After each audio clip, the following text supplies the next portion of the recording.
नमस्कार दोस्तों, आप सबों का पृथ्वी पाठशाला के यूट्यूब चैनल में स्वागत है। आज एनसीईआरटी क्लास 7 ज्योग्राफी चैप्टर 7 को आज हम लोग पढ़ेंगे। इस चैप्टर को पढ़ने से पहले इस चैप्टर के सबसे पहले प्रश्न को देख लेते हैं एक नज़र। पहला प्रश्न है, परिवहन के 4 प्रकार क्या हैं? दूसरा प्रश्न है, बस्ती से आप क्या समझते हैं? तीसरा प्रश्न है, ग्रामीण लोगों के क्रियाकलाप क्या हैं? रेल मार्ग के किन्हीं 2 गुणों के बारे में बताएं। अगला प्रश्न है, संचार से आप क्या समझते हैं? अगला प्रश्न है, जनसंपर्क माध्यम क्या है? आगे प्रश्न दिया है, सही उत्तर को चिन्हित करें। इनमें से कौन सा संचार का साधन नहीं है? इनमें से कौन सा सड़क का भूमिगत निर्माण है? किसी द्वीप पर पहुंचने के लिए निम्न में से कौन सा यातायात का साधन का उपयोग है? यातायात का कौन सा साधन पर्यावरण को प्रदूषित नहीं करता है? इस प्रकार से हम लोगों ने इस चैप्टर के प्रश्न को देखा। आज इस चैप्टर में मानवीय पर्यावरण, बस्तियां, परिवहन एवं संचार के साधनों को हम पढ़ेंगे। तो चलिए शुरू करते हैं। अध्याय 1 में आप पढ़ चुके हैं कि प्रारंभिक मानव भोजन, वस्त्र एवं आवास के लिए पूर्ण रूप से प्राकृतिक पर निर्भर था, लेकिन समय के साथ उसने नए कौशल विकास करके खाद्य पदार्थों का उत्पादन, घर बनाने, यातायात एवं संचार के बेहतर साधनों का विकास किया। इस प्रकार उसने अपने आवास के वातावरण को अपने अनुकूल बनाया।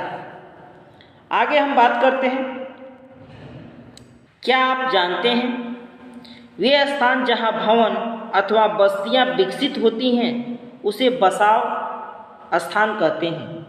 आदर्श बसाव स्थान के चयन के लिए प्राकृतिक दशाएं, अनुकूल जलवायु होनी चाहिए, जल की उपलब्धता होनी चाहिए, उपयुक्त भूमि होनी चाहिए, उपजाऊ मिट्टी होनी चाहिए। आगे हम बात करते हैं बस्तियां। वे स्थान जहां लोग अपने लिए घर बनाते हैं। प्रारंभिक मनुष्य वृक्षों एवं गुफाओं में निवास करते थे। जब उन्होंने फसलें उगाना आरंभ किया तो उनके लिए एक जगह अस्थायी घर बनाना आवश्यक हो गया। बस्तियों का विकास नदी घाटियों के निकट हुआ, क्योंकि वहाँ पर्याप्त मात्रा में जल उपलब्ध था एवं भूमि उपजाऊ होती थी। व्यापार, वाणिज्य एवं विनिर्माण के विकास के साथ ही मानव बस्तियाँ बड़ी होती गई। नदी घाटी के निकट बस्ती पनपने लगी एवं सभ्यता का विकास हुआ। क्या आपको सिंधु, टिग्रिस, नील एवं हुआंगो नदियों के किनारे हुई विकसित सभ्यताओं के नाम याद हैं? अस्थायी एवं अस्थायी हो सकती हैं। जो बस्तियां कुछ समय के लिए बनाई जाती हैं उन्हें अस्थायी बस्तियां कहते हैं। घने जंगलों, गर्म एवं ठंडे रेगिस्तानों तथा पर्वतों के निवासी अक्सर अस्थायी बस्तियों में रहते हैं। वे आखेट, संग्रहण, स्थानांतरी, कृषि एवं ऋतु प्रवास करते हैं। यदि अधिकांश बस्तियां आज अस्थायी बस्तियां हैं, इन बस्तियों में लोग रहने के लिए घर बनाते हैं। अब हम फिगर के माध्यम से देख लेते हैं। ये मानव बस्तियां हैं। एक शब्द आया है ऋतु प्रवास, तो इसके बारे में हम लोग पढ़ लेते हैं।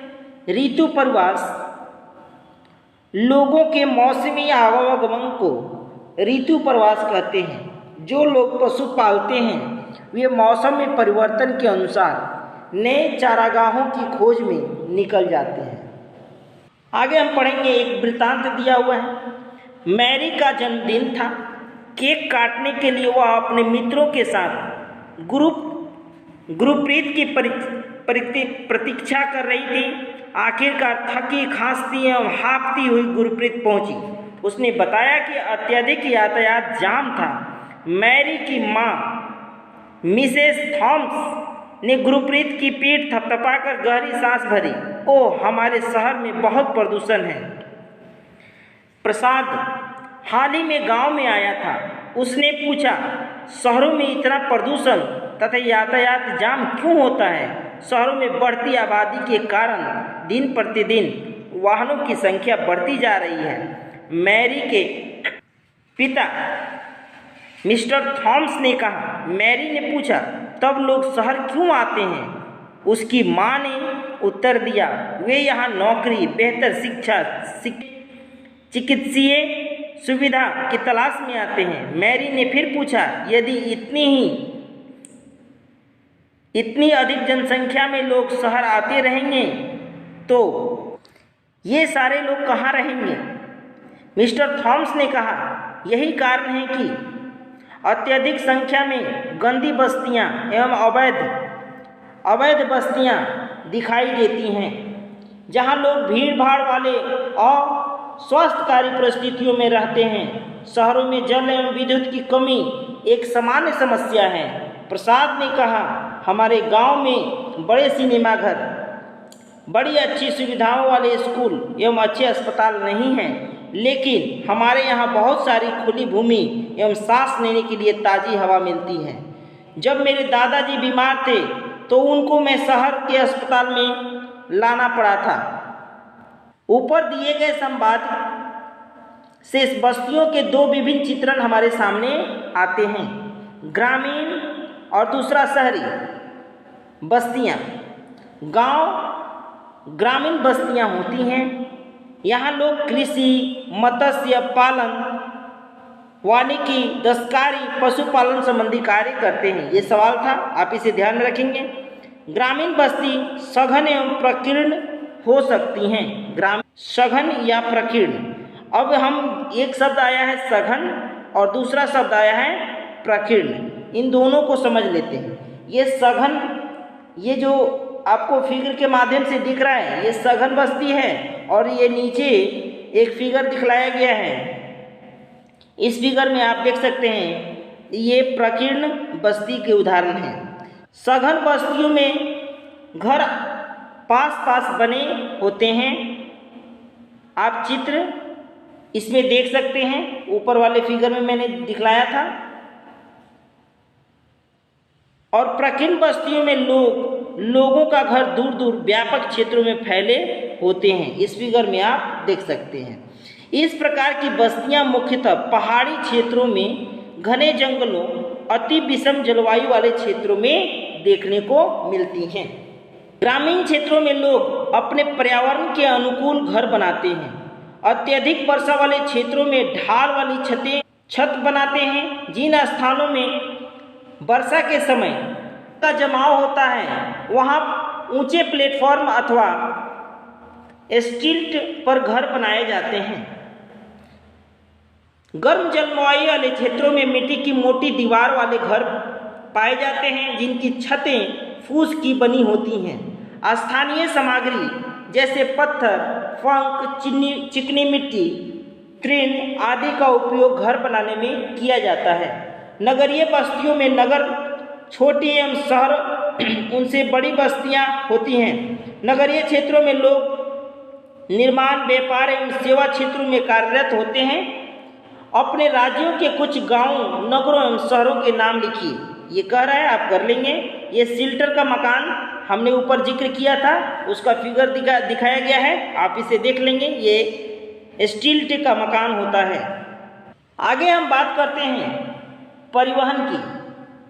परिवहन लोगों एवं सामान के आवागमन के साधन होते हैं। पुराने समय में अधिक दूरी की यात्रा करने में अत्यधिक समय लगता था। उस समय लोग पैदल चलते थे एवं अपने सामान को ढोने के लिए पशुओं का उपयोग करते थे। पहिए की खोज से परिवहन आसान हो गए। समय के साथ परिवहन के विभिन्न साधनों का विकास होता गया, लेकिन आज भी लोग परिवहन के लिए पशुओं का उपयोग करते हैं। आप चित्र पॉइंट 7.5 में देख सकते हैं, आपको दिखलाया गया है 7.5 में, इसे आप देखेंगे। ये घोड़े का इस्तेमाल यातायात के साधन में किया गया है। आगे हम बात करते हैं, क्या आप जानते हैं बर्फ से बने आवास को हम लोग क्या कहते हैं? इसे टुंड्रा प्रदेश में ये बर्फ के आवास बनाए जाते हैं, है ना। हमारे देश में सामान्यतः गधे, खच्चर, बैल, ऊंट का उपयोग किया जाता है। दक्षिण अफ्रीका के एंडीज पर्वत के क्षेत्रों में लामा का उपयोग किया जाता है। उसी तरह होता है जैसे तिब्बत के याक का उपयोग किया जाता है।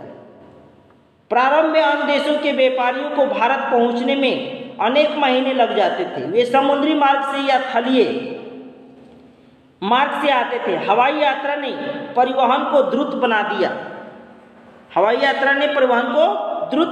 आज भारत से यूरोप की यात्रा करने में केवल 6 से 7 घंटे का समय लगता है। इस प्रकार परिवहन के आधुनिक साधन समय एवं ऊर्जा का बचत करते हैं। क्या आप जानते हैं भारत में अनेक राष्ट्रीय एवं राज्य मार्ग हैं। भारत में एक्सप्रेसवे का निर्माण नवीनतम है। स्वर्ग एवं चतुर्भुजीय मार्ग महामार्ग दिल्ली, मुंबई एवं चेन्नई, कोलकाता को जोड़ता है। इन महामार्गों के नाम अगर आप जानते हैं तो हमारे कमेंट बॉक्स में लिखने का प्रयास करेंगे। आगे हम बात करते हैं, परिवहन के मुख्य 4 साधन हैं। कौन कौन है? तो एक सड़क है, रेल मार्ग है, जल मार्ग है एवं वायु मार्ग है। अब इनको हम बारी बारी से एक एक करके इनका विस्तृत जानकारी ले लेते हैं। सड़क मार्ग कम दूरी यातायात के सबसे अधिक उपयोग किए जाने वाले मार्ग सड़क हैं। सड़क पक्की एवं कच्ची हो सकती हैं।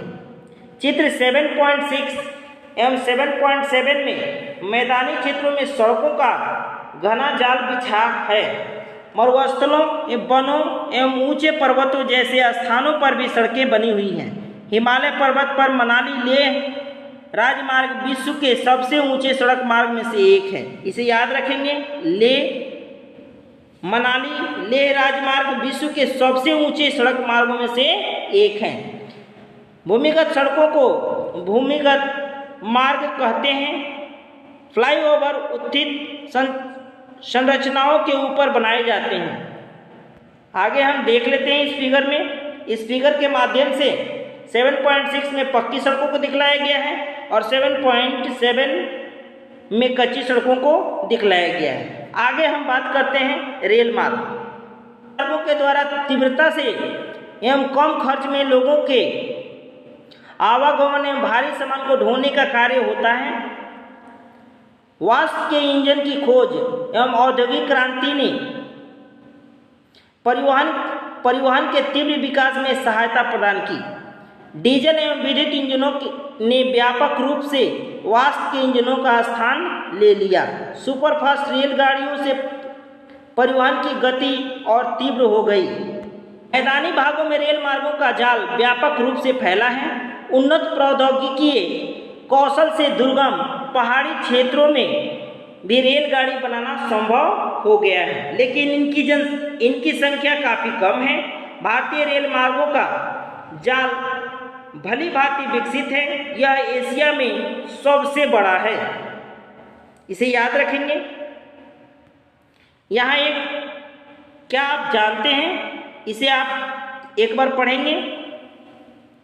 जाइनिंग से लहासा के बीच चलने वाली रेल मार्ग समुद्र तल से 4000 मीटर की ऊंचाई पर चलती है, जिसका सबसे ऊंचा बिंदु समुद्र तल से 5072 मीटर है।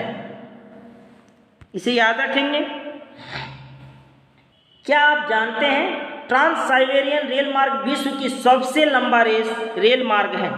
ये अपनी रूस में सेंट पीटर्सबर्ग से प्रशांत महासागरीय तट पर स्थित व्लादिवोस्टोक तक जाता है।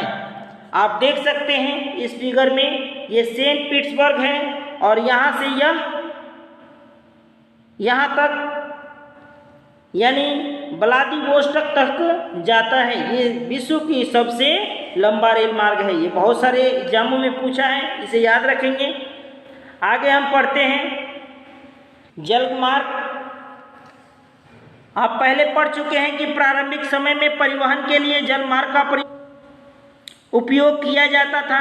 अधिक दूरी में भारी एवं बड़े आकार वाले सामानों को ढोने के लिए जलमार्ग सबसे सस्ता साधन होता था।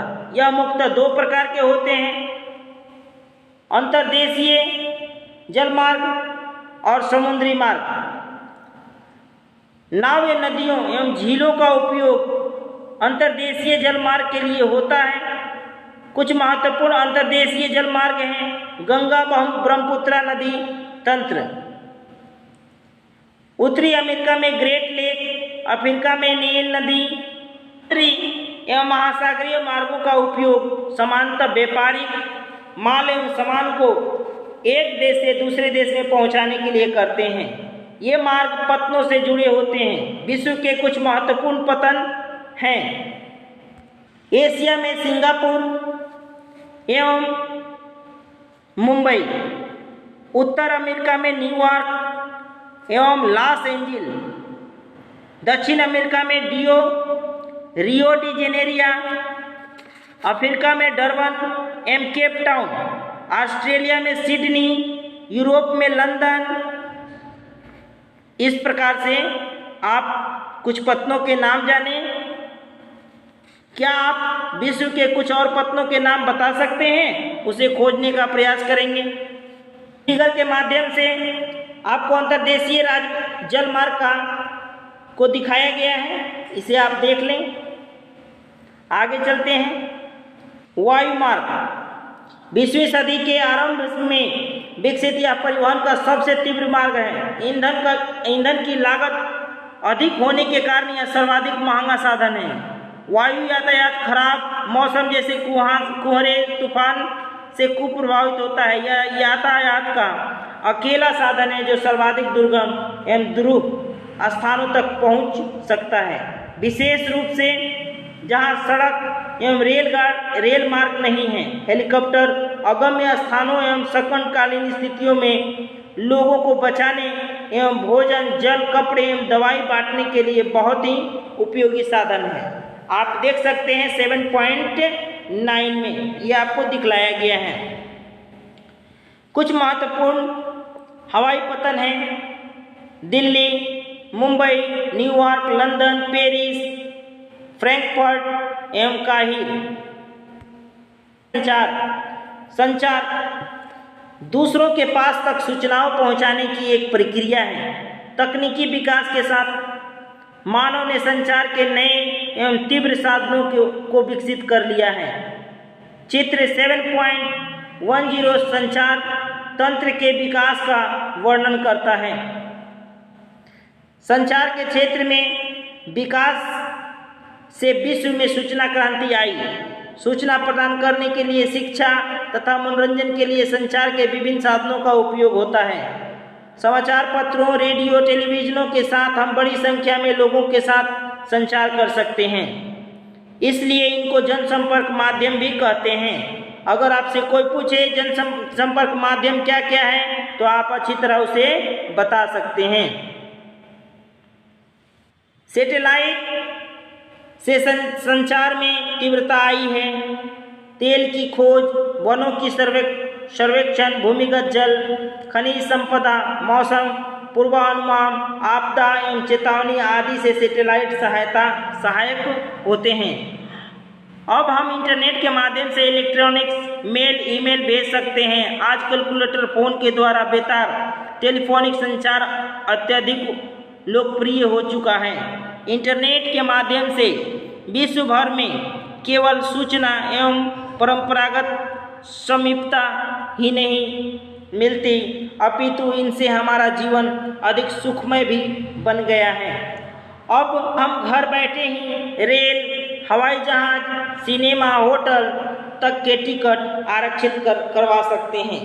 संपूर्ण विश्व में इस प्रकार के लोगों के बीच, लोगों एवं सेवाओं संस्थाओं के बीच तीव्र गति से आपसी संपर्क होने के कारण आज हम एक बृहद विश्व समाज के रूप में विकसित हो रहे हैं। इस फिगर में आप देख सकते हैं प्रमुख समुद्र एवं हवाई पतन आपको दिखलाने का प्रयास किया गया है। आप इसे एक बार देखेंगे और इसे नोट करने का प्रयास करेंगे। ये सब हवाई पतन है। इसी के साथ हमारा यह चैप्टर समाप्त हुआ। अब अगले वीडियो में हम लोग इसके सॉल्यूशन को देखेंगे। तब तक के लिए जय हिंद, नमस्कार। आपको अच्छा लगे तो आप अपने दोस्तों में इसे शेयर कर सकते हैं और उन्हें बता सकते हैं ये एनसीईआरटी के माध्यम से हम एक एक चीज़, एक एक लाइन को कैसे पढ़ सकते हैं।